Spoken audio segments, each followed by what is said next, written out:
ನಮಸ್ಕಾರ, ಎಜುನೇಟ್ಸ್ಗೆ ಸ್ವಾಗತ. ನಾನು ಮೃತ್ಯುಂಜಯ್ ಕಬ್ಬೂರ್.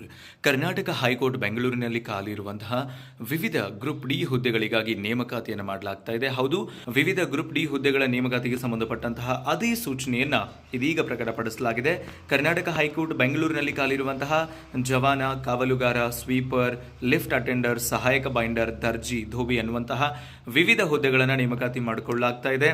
ಎಷ್ಟು ಹುದ್ದೆಗಳಿದಾವೆ, ಹೇಗೆ ಅರ್ಜಿಯನ್ನು ಸಲ್ಲಿಸಬೇಕು, ಏನು ವಿದ್ಯಾರ್ಹತೆ ಬೇಕಾಗುತ್ತೆ, ಎಷ್ಟು ವೇತನ ಇರುತ್ತೆ, ಅರ್ಜಿ ಸಲ್ಲಿಸೋದಕ್ಕೆ ಇರುವಂತಹ ಶುಲ್ಕ ಎಷ್ಟು, ಹೇಗೆ ನೇಮಕಾತಿಯನ್ನು ಮಾಡಲಾಗುತ್ತೆ ಇತ್ಯಾದಿ ಎಲ್ಲ ವಿವರಗಳನ್ನು ತಿಳಿಸ್ಕೊಡುವಂತಹ ಪ್ರಯತ್ನವನ್ನ ಈ ವಿಡಿಯೋದ ಮೂಲಕ ಮಾಡ್ತಾ ಇದ್ದೀನಿ.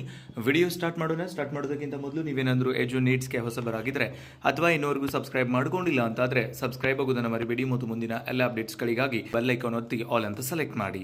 ಆದ್ಮೇಲೆ ಒಟ್ಟಾರೆಯಾಗಿ 93 ಹುದ್ದೆಗಳನ್ನ ಇಲ್ಲಿ ಸೃಜಿಸಲಾಗಿದೆ. ಆ ಪೈಕಿ 85 ಹುದ್ದೆಗಳು ಜವಾನ, ಕಾವಲುಗಾರ ಮತ್ತು ಸ್ವೀಪರ್ ಆಗಿರುವಂತದನ್ನು ನಾವು ಗಮನಿಸ್ತಾ ಇದ್ವಿ. 5 ಹುದ್ದೆಗಳು ಲಿಫ್ಟ್ ಅಟೆಂಡರ್, ಹಾಗೆ 1 ಹುದ್ದೆ ಸಹಾಯಕ ಬೈಂಡರ್, ಹಾಗೆ 1 ಹುದ್ದೆ ದರ್ಜಿ, ಮತ್ತೊಂದು ಹುದ್ದೆ ಧೋಬಿ ಅನ್ನುವಂಥದ್ದು ನಾವು ಗಮನಿಸ್ತಾ ಇದ್ವಿ. ಸೊ 85ರ ಪೈಕಿ 1 ಹುದ್ದೆ ಬ್ಯಾಕ್ಲಾಗ್ ಇರುವಂತದ್ದು ಜವಾನರಲ್ಲಿ. ಇನ್ನು ಉಳಿದಂತೆ ಎಲ್ಲ ಹುದ್ದೆಗಳನ್ನ ಕೂಡ ಈಗ ನೇರ ನೇಮಕಾತಿ ಮೂಲಕ ಅವರು ಆಯ್ಕೆ ಮಾಡ್ಕೊತಾ ಇದ್ದಾರೆ. ಒಟ್ಟಾರೆಯಾಗಿ 93 ಹುದ್ದೆಗಳಿಗೆ ನೇಮಕಾತಿ ಆಗ್ತಾ ಇರುವಂತದ್ದು. ಏನಿದಕ್ಕೆ ಅರ್ಹತೆ ಬೇಕು ಅಂತಂದ್ರೆ 10ನೇ ತರಗತಿಯನ್ನು ಅವರು ಕನಿಷ್ಠ ವಿದ್ಯಾರ್ಹತೆಯನ್ನಾಗಿ ನಿಗದಿಪಡಿಸಿದ್ದಾರೆ. 10ನೇ ತರಗತಿ ಪಾಸ್ ಆಗಿದ್ರೆ ಅಂದ್ರೆ ನೇರವಾಗಿ ನಿಮ್ಮ ಅಂಕಗಳ ಆಧಾರದ ಮೇಲೆ ನಿಮ್ಮನ್ನ ಇಲ್ಲಿ ಆಯ್ಕೆ ಮಾಡ್ಕೊತಾ ಇದ್ದಾರೆ. ಇನ್ನು ವೇತನ ಶ್ರೇಣಿಯನ್ನು ಗಮನಿಸ್ತಾ ಹೋಗೋದಾದ್ರೆ ಜವಾನ, ಕಾವಲುಗಾರ, ಸ್ವೀಪರ್ ಮತ್ತು ಸಹಾಯಕ ಬೈಂಡರ್ ಮತ್ತು ಧೋಬಿಗೆ ಲೆವೆಲ್ 2 ವೇತನವನ್ನು ಕೊಡ್ತಾ ಇದ್ದಾರೆ. 19,900 ರೂಪಾಯಿಂದ 63,200 ರೂಪಾಯಿ ವೇತನ ಶ್ರೇಣಿಯನ್ನು ನಿಗದಿಪಡಿಸಿದ್ದಾರೆ. ಹಾಗೆ ಲಿಫ್ಟ್ ಅಟೆಂಡರ್ ಮತ್ತು ದರ್ಜಿಗೆ ಲೆವೆಲ್ 3 ವೇತನವನ್ನು ಫಿಕ್ಸ್ ಮಾಡಿದ್ದಾರೆ. 21,700 ರೂಪಾಯಿಂದ 69,100 ರೂಪಾಯಿಯನ್ನ ನಿಗದಿಪಡಿಸಲಾಗ್ತಾ ಇದೆ. ಇನ್ನು ಹೇಗೆ ನೇಮಕಾತಿ ಮಾಡ್ತಾರೆ ಅಂದ್ರೆ 10ನೇ ತರಗತಿಯಲ್ಲಿ ಪಡೆದ ಅಂಕಗಳ ಆಧಾರದ ಮೇಲೆ ಇಲ್ಲಿ ನಿಮ್ಮನ್ನ ಆಯ್ಕೆ ಮಾಡ್ತಾರೆ. ವಿದ್ಯಾರ್ಹತೆಯನ್ನು ಗಮನಿಸ್ತಾ ಹೋಗೋದಾದ್ರೆ ಅರ್ಜಿ ಸಲ್ಲಿಸೋದಕ್ಕೆ ಕೊನೆ ದಿನಾಂಕಕ್ಕಿಂತ ಮುಂಚೆನೆ ನೀವು ಈ ಒಂದು ಅರ್ಹತೆಯನ್ನು ಪಡ್ಕೊಂಡಿರಬೇಕು. ಸೊ ಜವಾನ, ಕಾವಲುಗಾರ, ಸ್ವೀಪರ್ ಮತ್ತು ಜವಾನ ಹೌಸ್ ಕೀಪಿಂಗ್ಗೆ ಸಂಬಂಧಪಟ್ಟಂತೆ 10th ಅಲ್ಲಿ ನೀವು ಪಾಸ್ ಆಗಿರಬೇಕಾಗುತ್ತೆ ಮಿನಿಮಮ್.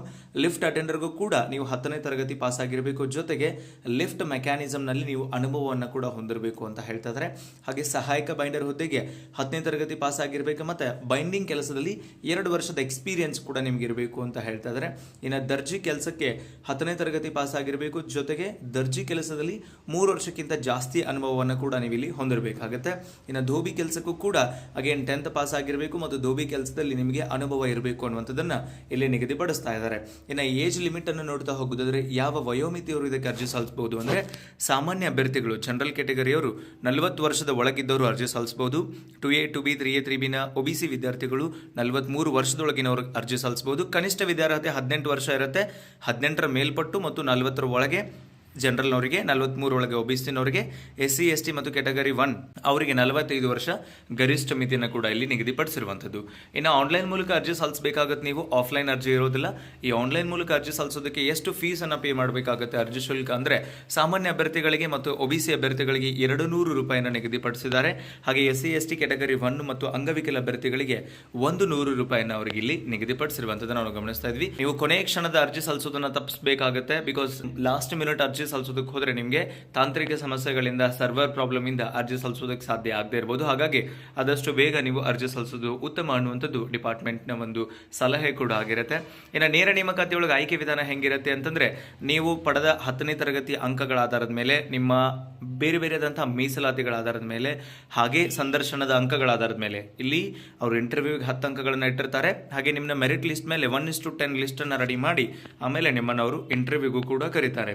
ಒಂದು ಹುದ್ದೆಗೆ 10 ಜನರನ್ನು ಕರೀತಾರೆ. 85 ಹುದ್ದೆಗಳದಾವಂದ್ರೆ 850 ಜನರನ್ನ ನಿಮ್ಮನ್ನು ಕರೀತಾರೆ. ಒಟ್ಟಾರೆ ಇರುವುದು 93 ಹುದ್ದೆಗಳು. ಹಾಗಾಗಿ 930 ಜನರ ಶಾರ್ಟ್ ಲಿಸ್ಟ್ ಅನ್ನ ಮಾಡ್ತಾರೆ. ಆ ಪೈಕಿ 1:10 ಒಂದು ಹುದ್ದೆಗೆ 10 ಜನರನ್ನ ಕರೆದು ಇಂಟರ್ವ್ಯೂ ಮಾಡಿ ಅದರಲ್ಲಿ ಒಬ್ಬರನ್ನ ಫೈನಲ್ ಮಾಡುವಂಥದ್ದನ್ನು ನಾವು ಗಮನಿಸ್ತಾ ಇದ್ವಿ. ಅದರ ಜೊತೆಗೆ ನೀವು ಆನ್ಲೈನ್ ಮೂಲಕ ಅರ್ಜಿ ಸಲ್ಲಿಸುವಾಗ ಯಾವುದೇ ತಪ್ಪುಗಳಾಗದ ರೀತಿಯಲ್ಲಿ ಜವಾಬ್ದಾರಿ ವಹಿಸಬೇಕಾಗುತ್ತೆ. ಯಾವುದೇ ಮಿಸ್ಟೇಕ್ಗಳಾದರೆ ಅದಕ್ಕೆ ನೀವೇ ಜವಾಬ್ದಾರರಾಗಿರ್ತೀರಿ. ಇನ್ನು ಆನ್ಲೈನ್ ಮೂಲಕ ಮಾತ್ರ ಅರ್ಜಿ ಸಲ್ಲಿಸೋದಕ್ಕೆ ಅವಕಾಶ ಇದೆ. https://judiciary.karnataka.gov.in ಅನ್ನುವಂಥ ಅಧಿಕೃತ ವೆಬ್ಸೈಟ್ನಲ್ಲಿ ಮಾತ್ರ ಅರ್ಜಿ ಸಲ್ಲಿಸಬೇಕು. ನಾನು ಡಿಸ್ಕ್ರಿಪ್ಷನ್ನಲ್ಲಿ ಅದರ ಲಿಂಕನ್ನು ಕೂಡ ಹಾಕಿರ್ತೀನಿ ಅರ್ಜಿ ಸಲ್ಲಿಸೋದು. ಅದರ ಜೊತೆಗೆ ಹೇಗೆ ಅರ್ಜಿ ಸಲ್ಲಿಸಬೇಕು, ಯಾವುದೇ ತಪ್ಪಿಲ್ಲದಂತೆ ಅನ್ನುವಂಥ ಮತ್ತೊಂದು ವಿಡಿಯೋನ ಕೂಡ ನಿಮ್ಮ ಜೊತೆಗೆ ಹಂಚ್ಕೊಳ್ತೀನಿ.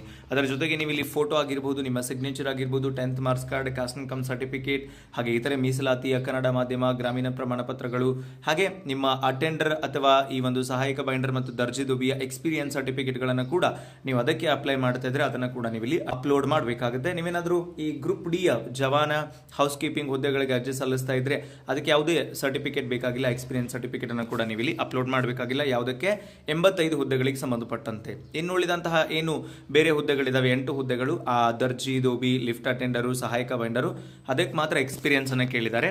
85 ಏನು ಗ್ರೂಪ್ ಡಿ ಇದಾವೆ ಅದಕ್ಕೆ ಯಾವುದೇ ಆ ಒಂದು ಎಕ್ಸ್ಪೀರಿಯನ್ಸ್ ಬೇಕಾಗುವುದಿಲ್ಲ ಅನ್ನುವಂಥದ್ದನ್ನ ಕೂಡ ನಾವಿಲ್ಲಿ ಗಮನಿಸಬೇಕಾಗುತ್ತೆ. ಅಭ್ಯರ್ಥಿಯು ಯಾವುದೇ ಹುದ್ದೆಗೆ ಒಂದಕ್ಕಿಂತ ಹೆಚ್ಚು ಆನ್ಲೈನ್ ಅರ್ಜಿಗಳನ್ನು ಸಲ್ಲಿಸಿದಲ್ಲಿ ನೀವೇನು ಲಾಸ್ಟಿಗೆ ಕೊನೆಯದಾಗಿ ಸಲ್ಲಿಸಿದಂಥ ಅರ್ಜಿ ಏನಿರುತ್ತೆ ಲಾಸ್ಟ್ ಅಪ್ಲೈ ಮಾಡಿದ್ದು ಅದನ್ನು ಕನ್ಸಿಡರ್ ಮಾಡ್ತೀವಿ ಅಂತ ಕೂಡ ಅವರು ಸ್ಪಷ್ಟವಾಗಿ ಹೇಳ್ತಾ ಇದ್ದಾರೆ. ಜೊತೆಗೆ ಇಲ್ಲಿ ಮೀಸಲಾತಿ ಪ್ರಮಾಣ ಪತ್ರಗಳಿರಬಹುದು ಅಥವಾ ನಿಮ್ಮ ಬೇರೆ ಬೇರೆದಂಥ ರಿಸರ್ವೇಷನ್ಗಳನ್ನು ಕೂಡ ಅವರು ಕನ್ಸಿಡರ್ ಮಾಡುವಂಥದ್ದನ್ನು ನಾವು ಗಮನಿಸ್ತಾ ಇದ್ವಿ. ಸೊ ನೀವೇನಾದರೂ SSLC ಪಾಸ್ ಆಗಿದ್ರಿ ಅಂತಂದ್ರೆ ನೀವೇನಾದರೂ ಹೈಕೋರ್ಟ್ನಲ್ಲಿ ಜಾಬ್ ಮಾಡಬೇಕು ಅಂದರೆ ಇದೊಂದು ಒಳ್ಳೆ ಅವಕಾಶ ಅಂತ ಹೇಳ್ತೀನಿ. 93 ಹುದ್ದೆಗಳಿದಾವೆ, ವೇತನ ಶ್ರೇಣಿ ಕೂಡ ಉತ್ತಮವಾಗಿದೆ.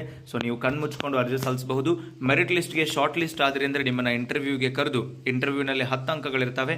ಆ 10 ಅಂಕಗಳ ಆಧಾರದ ಮೇಲೆ ಟೋಟಲ್ ನಿಮ್ಮ ಪರ್ಸೆಂಟೇಜ್ ಆಧಾರದ ಮೇಲೆ ಅಂತಿಮವಾದಂತಹ ಮೆರಿಟ್ ಲಿಸ್ಟ್ ಅನ್ನು ಕೂಡ ಇಲ್ಲಿ ಅವರು ಪ್ರಕಟಪಡಿಸ್ತಾರೆ.